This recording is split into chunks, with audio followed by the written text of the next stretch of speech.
Hey, what's up guys, this is Buster here, back with another video, and another install. As you see, I have my car right here. It just rained, literally just finished raining, so my car's all dirty. Unfortunately, I literally just washed this like 2 days ago. I knew it was gonna rain, but I just wanted it to be all clean for the rain, so the rain could get all dirty because of these tarps that I have. They just let water fall through, and they let dirt. They're just dirty. But yeah, well, I'm back with another video. I'm gonna do an install. This install is gonna be pretty nice, a very nice install if I'm gonna be honest. But it has something to do with the interior, as you see. Still haven't done the handles. I have those. I just need to do them, I guess. But as you can see, the interior is looking all nice. But I'm gonna make it look hopefully a little bit more nicer. Not many people do this mod because it's very expensive to do. But yeah, let me show you guys what I got. Alright guys, so there it is. It's a 2011 and newer ISF Instrument Cluster. You see it has the big RPMs gauge and the small miles per hour. It has a digital screen and all that. Literally from 2012 ISF. Not the perfect lens, but these are actually cheap. You could just buy these. I think they're like $50 from the dealer. And I'm gonna replace that, but I want to install it just to make sure this all works, everything's fine before I do that. Just want to make sure that there's no issues with this, and that first of all it fits on my car. But mostly I just want to make sure everything works. It should be a plug and play. There should be no issues to run this from what I heard. I've seen other people do this, but for like the older ISF, because they're just more common to find and cheaper. These are way more expensive. And the only thing that won't work for this would be the oil temperature reading.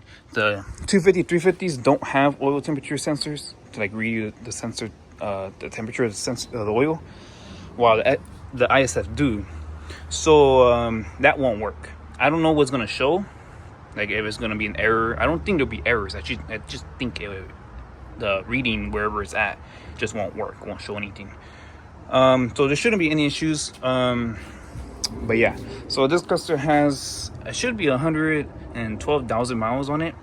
My car is 195. I know there's ways to correct the mileage on this to put it where my car is at. I'm going to do that. I don't know when, but yeah, as a disclaimer, you should not be doing this to lower your mileage on your odometer. I do not recommend that. It's illegal, so I'm just want to put that out there.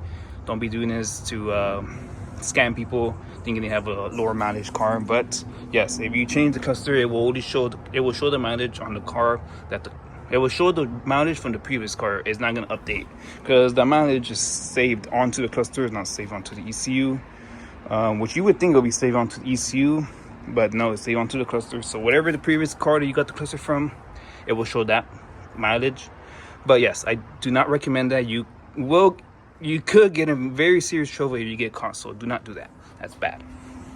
But for me, it's not that big of a deal. I mean, yes, it's annoying that it will show. I just want to test it out, make sure it works. But it's gonna be annoying while that doesn't show the correct mileage, because obviously it doesn't show the correct mileage. But I never plan on selling this car, so for me, it's not too big of an issue. I know I've said that before, where I wanted to sell it not too long ago, but I'm remodeling it to want to keep this car. Hopefully, fingers crossed, there we go, to keep it forever. All right, so you see the first screw right here, and then once you move that one, you twist it to the other side and you get access to the other screw. And then once you get that, you pull like this apart right here with a flathead or a passive trim removal if you don't want to really damage it. You just pull it apart and it just comes off in 2 pieces. So let me get to that and then I'll show you guys the next step. All right, so I removed those 2 screws. Next step will probably have to be to remove these 2 screws that are right here, one right there and one right here. This won't fit, but yeah, they're just Phillips heads. All right, so I got those 2 screws off. Oh no, so yeah, they are held on. So I got a little ahead of myself. I took off the piece. You just pry it off with your hand or a flathead or whatever. Same thing for this. You get it off on both sides. And then there's gonna be 2 screws, one right there and then one right there, and that should be able to just remove the little bezel that's around the cluster. That holds it in, and then once you get that off, the cluster just clipped on, and you just remove it, just pull it out, and just comes off. All right, so I got too ahead of myself. I forgot to actually take this off. Just like I said, just put a flathead somewhere and just push off the bottom. The bottom just comes off. Yeah, and the top part, I believe that just comes off too, but they're like attached to the bezel. That's why you gotta take this off. Yeah, because through that little like dust shield thing that's connected to the bezel. So yeah, you just take that off, you yank it down. I already took off the bezel. I actually didn't really understand why you had to take off the steering column cover, but yeah, now I see why. Yeah, so you just take that off, and once you get this out of the way, the instrument cluster is just clipped on. You just pull that out, and there you go, and then you got it off. All right, so I got the little bezel off, and it's mostly clipped on up here. These are where the clips are at. I think down here is kind of there, because once it's only held on by the screws, but you remove the screws, but it's only held on now for the clip. So you just yank it grab it from the bottom. I want to do it with two hands because I don't want to break it. But yeah, just yank it from the bottom and clip it. And just be careful with your dash. Obviously, you don't want to mess up your dash. Especially if you have a really good condition. Mine's not that bad, so I'm really nervous. It just has these little imperfections right here, but it's not the worst overall. So I don't want to mess with the dash. So I want to do this with two hands because I don't want to break or mess up anything. But yeah, it's just clipped on, two clips right here, and just pull it out, and there it is. Oh, there's also two connectors, I believe. Disconnect that as well. All right, so there we go. I removed it. Going this way, it seemed easier. I was trying to go from here. It was hitting my steering wheel. I mean, maybe you could take off the steering wheel and it'd be you have so much room, but the issue is that you have not much room right here. I don't think it fits without you like really messing up your dash or the steering wheel. Right here was still a tight fit, but it was able to barely get through. I don't think they really messed up anything. It doesn't really look like it, but yeah, I was able to get it through. There it is. And now I'm gonna go put in the ISF one. It's literally just a plug and play, unless you wanna fix the mileage, adjust it. But I don't really know how to do that. Probably will have to take it to someone. I know it's possible. I've seen it done. I've seen videos of it. People adjusting the mileage on clusters, on the 2IS cluster. But yep, you can see the difference between them. That one has that one. This looks so sick. I can't wait to just have it on the car and see how it looks. So there we go. Got some sign of life. You see the little door open because of my door. But yeah, there it is. I mean, I still haven't fully installed it, but just want to see if it works. Hopefully there's no issues. The F logo, fake F. Oh, there it is. Close the door so it doesn't say, oh. That's funny. Oh, hold on. There we go. Yep, the little display button, that works like normal. Oh yeah, this looks so good. Look at that. But yeah, so there it is. Let me put back everything. You can see it's not perfect. There's some scratches on it. The lens is actually not that expensive. I can put the link, or not the link, the part number in the description, so you guys can have the part number for the lens. It's like $50, I believe, from the Lexus dealer, brand new. I actually don't know how to replace it. I'm assuming it just clipped on. I didn't see any screws around the corners, but yeah, you just replace the lens and be perfect, brand new. So I might do that. But yeah, this looks so good. Alright guys, so I'm gonna start with the car just to make sure the RPMs work, and I'll drive it around right now just to make sure the miles per hour also works. But just see. Oh yeah, 2,000 RPMs. That seems a little high. But as you see, I have this flashing light right here. It's blinking light. I'm assuming that's the oil temperature sensor. Obviously you don't have that, so it's not gonna work. That seems a little high, I'm not gonna lie. I don't think my car is fucking idling at over 1,500 RPMs. Maybe you have to like adjust stuff, I'm assuming. But yeah, let me turn the steering wheel and put back these screws, and then I'm done with the install already.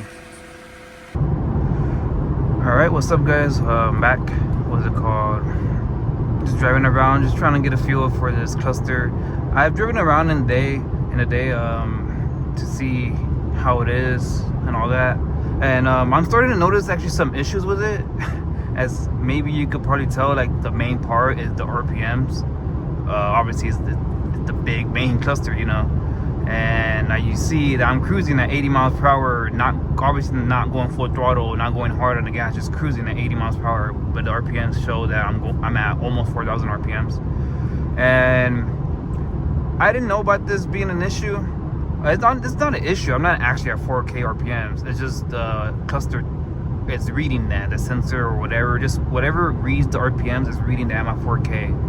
And I was told it's because this has a sensor or whatever that reads from a V8, you know, from a bigger engine. So obviously, being in a V6, this cluster is not calibrated for a V6, meaning that the cluster is not going to be reading properly, which is like a really big issue. I mean, not really big, but it's like, obviously, it's just a big issue that I have.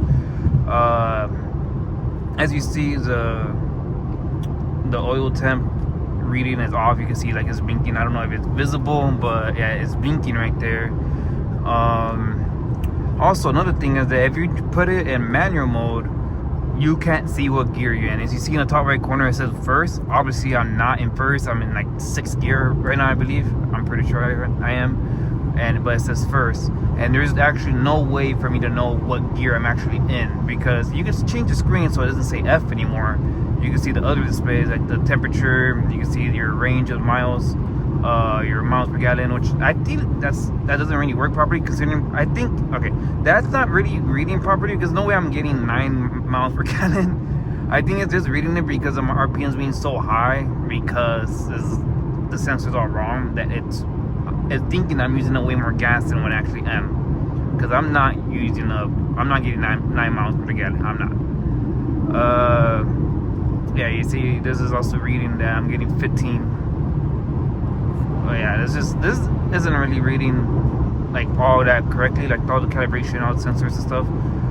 But you can change the screen, you see your average speed, and then you go back to the F. That's only if you're in manual, you can't see what gear you're in. If you put it in drive, the F goes away, and now you can see your gear position, which I think that's dumb. I don't know why Lexus did that. Why can't you see? Because I know obviously in the ISF you could see what gear you're in on the top right. Like that actually works. Because right here in the 250, 350s, if you put it in manual, it says first, but then it doesn't go up anymore. But I don't know why they don't let you just see what gear you're in. Like it literally takes over this specific screen right here of gear position. It says I have 8 gears. Obviously, I don't have 8 gears. I have 6, so it's never gonna show 7 or 8. But that's pretty funny, I guess. But yeah, so if you put it into manual mode, you'll see that it will change to manual 1 or M1, and this will say F. But other than that, I won't know what gear I'm in. Obviously, in the 250, 350s, when you shift it into manual mode, it will show it will go down to 4th, obviously, so the RPM is gonna go up, right? Yeah. Oh yeah, I really like that little shift lights right there. Yeah. And something really cool, it has a beep that the F's have, which is so cool.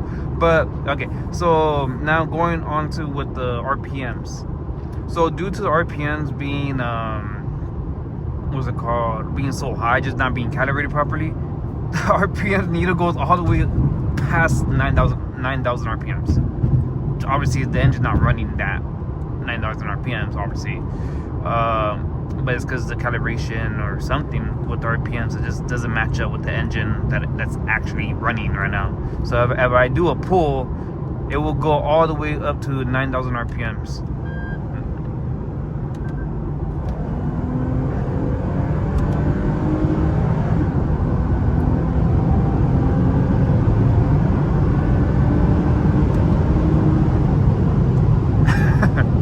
But seeing that shift light is pretty cool. But to be honest, considering that the RPMs go so high, the needle goes so high, the shift light is kind of useless, because it beeps that one time. So it beeps when it passes like a little bit over 6,000 RPM. That's when it does the beep.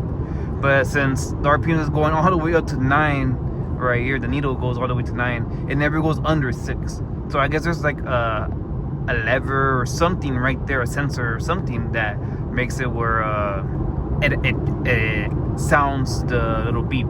But since the needle never goes below 6,000 RPMs, it never activates, which is lame. I wish that would just show that will beep all the time, but I understand why it doesn't. It's obviously, for one, this is meant for a V8 for the ISF, and it's not meant for 250, 350s. But everything else works. Actually, no. Another thing that doesn't work, I can't really show you guys right now because I'm driving. When you try to turn off traction control by holding on the button right here on the bottom right of your dash, there's no traction light at all. It does not turn on at all. I don't know if my traction is actually off, or it is not off. I don't know. I would think it is off because I don't think they have anything to correlate with each other. So I would think that by holding on the button, the traction gets turned off, but it just not showing the warning light, I guess, like how it should, you know. Honestly, other than that, I think that's about it. This engine, I mean, this cluster is pretty cool. It looks very cool in the day. At night, everything works. Even the lights, the ambient lights right here, you can turn up and down however you want. That works like normal. But you know, if I wasn't moving, you could see like to calibrate like your tire pressures and stuff like that. That works. Everything kind of works except for the RPM. That's the biggest thing, the RPM, and also the gear. But I mean, that's not that bad. It's drivable. Not being able to see your proper RPM, that's kind of like and also I guess that also affects your gas mileage. It says I have 90 miles left until I'm empty. I'm basically, I don't know how to read it. I'm not used to that, but I would say I'm about like just under a half a tank left. No way I'm gonna have 90 miles left, but it's because I'm assuming it's basing it off my averages, my miles per gallon averages of 10, which is obviously not correct. Let's see. Oh yeah, you put in snow mode, it turns on snow mode. You put it in ETC power for 250, 350s, it says sport mode, so that's pretty cool. I would assume nothing changes about the way the car drives. It feels like it works like normal, but it says sport mode. That's pretty cool. But yeah, honestly, this is a very cool upgrade. Very expensive, but very cool for the 250, 350s. If you don't mind having off RPMs, or maybe there's a way to calibrate it. I actually don't know. I don't know if I want to do that. I don't want to mess with it necessarily. Maybe if I could take it to someone and see what they say. Obviously, the mileage will have to be adjusted properly. So maybe when I take it to get the mileage adjusted, I could probably ask them if they think the RPMs needle could be calibrated for my car. I don't know. I have to see about that. But honestly, all in all, this is a very cool mod. And yeah, I mean, if you could somehow find one for you, obviously ISF owners, they know this is like the mod that everyone wants. All the 08 to 2010 ISFs, you all want this one, but it's just super expensive and they're very rare to come by. But for the 250, 350s, I don't know how many of you guys have done this mod, just because of how rare it is and how expensive it is. I know. And then you get the fake F badge, you know, when you do that, you know, some people don't want to be looking like a fake F. But this is honestly cool to have that big RPM gauge. And also the best part, in my opinion, besides the RPMs, I mean, it doesn't work properly, so that's kind of like but whatever. Seeing 200 on the cluster on the dash that's so cool. Having 200 miles per hour on the dash is really cool. I'm not gonna lie. Although this car probably would never be able to reach 200, but it can get close. If you know, you know. But what's it called? But yeah, this is a great upgrade. I do recommend it. It's plug and play. I have not done anything to like mess with it. I just took off my cluster and put this one in, and it just works. Now when it comes to adjusting the mileage and the RPMs, if it's possible, that's obviously not plug and play, but yeah, you're gonna have to figure that out, because I don't know how to do that. I'm probably gonna take it to someone, because yeah, that's not something that I know how to do. Alright, so just realized I didn't do a pull for you guys. I like the first gear pull. I can't just let you guys not have a pull from first gear, especially since you can see the RPMs just fly up in this first gear. So let me put it down to first, and then right now when it turns green, I'll do the pull for you guys. Oh, it's about to turn green. Like, it's just so fun.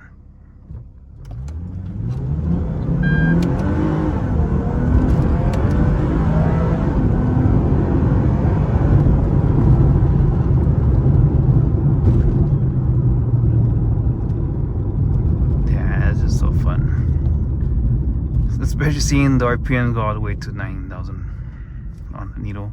Obviously it's not, but that's just, I enjoy it. So I'm gonna just end this video right here. If you guys enjoyed this video, please leave a like, comment below if you have any questions, or DM me on Instagram, busta_IS350. But yeah, so catch you guys in another mod video later.